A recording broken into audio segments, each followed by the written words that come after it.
Florida में America के राष्ट्रपति ट्रंप और इजरायल के पीएम बेंजामिन नेतन्याहू के बीच एक हाई लेवल मीटिंग हुई। इस मीटिंग में नेतन्याहू एक इंटेलिजेंस फाइल लेकर पहुंचे थे। ट्रंप ने इस फाइल का एक एक पन्ना बहुत गौर से देखा और इसके बाद जो कहा, उसके बाद ईरान में कोहराम मच गया है। क्या थी ट्रंप की B-2 बॉम्बर वाली धमकी? इस स्पेशल रिपोर्ट में देखिए। को दी खुलेआम धमकी, परमाणु प्रोग्राम शुरू किया तो खैर नहीं। Yeah, we made the plan possible by taking out Iran. And speaking of Iran, I hope they're not trying to build up again, because if they are, we're going to have no choice but very quickly to eradicate that buildup. So I hope. राष्ट्रपति Trump तैयार हैं, तो क्या दुनिया का सबसे विनाशक B-2 bomber Iran में फिर बम गिराने जा रहा है? क्या ईरान की जमीन फिर खून से लाल होगी? इस सवाल का जवाब है कि क्या ईरान फिर से अपना न्यूक्लियर प्रोग्राम शुरू कर चुका है। ट्रंप का इशारा जून 2025 में हुए उस संघर्ष की ओर था जब अमेरिका ने ईरान के परमाणु ठिकानों पर हवाई हमले किए थे। अमेरिका ने तब दावा किया था कि हमले में ईरान के परमाणु अड्डे पूरी तरह नष्ट हो गए थे। लेकिन खुफिया रिपोर्ट्स के मुताबिक ईरान अब फिर से अपने परमाणु और बैलिस्टिक मिसाइल कार्यक्रम को खड़ा करने की कोशिश कर रहा है। ट्रंप ने साफ कर दिया कि अगर ईरान दोबारा सिर उठाता है तो अमेरिका उसे फिर से तबाह कर देगा। ट्रंप के इस बयान की पहले टाइमिंग समझिए। ट्रंप ने इजरायली प्रधानमंत्री बेंजामिन नेतन्याहू के साथ अहम बैठक की।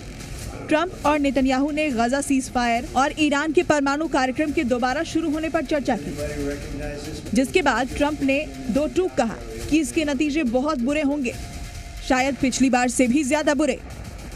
क्या है ट्रंप का पिछली बार का मतलब, ये आगे दिखाएंगे, लेकिन उससे पहले वो फाइल जिसकी चर्चा पूरी दुनिया में हो रही है।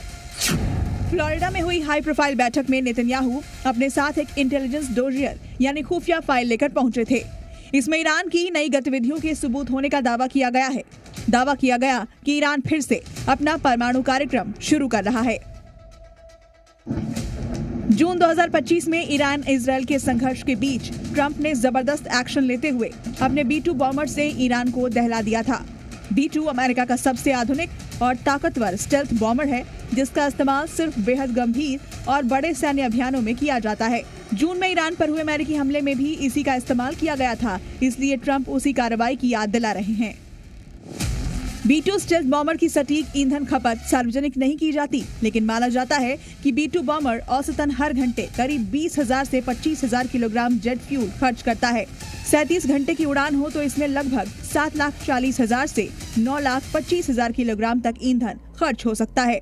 यानी एक ही मिशन में करीब 750 से 900 टन जेट फ्यूल जल जाता है। इसी भारी खर्च की ओर इशारा करते हुए ट्रंप ने कहा कि वो B-2 बॉम्बर पर ईंधन बर्बाद नहीं करना चाहते। We don't want to waste the fuel on a B-2. It's a 37-hour trip both ways. I don't want to waste a lot of fuel. लेकिन क्या ईरान ट्रंप की धमकियों के कारण अपने परमाणु प्रोग्राम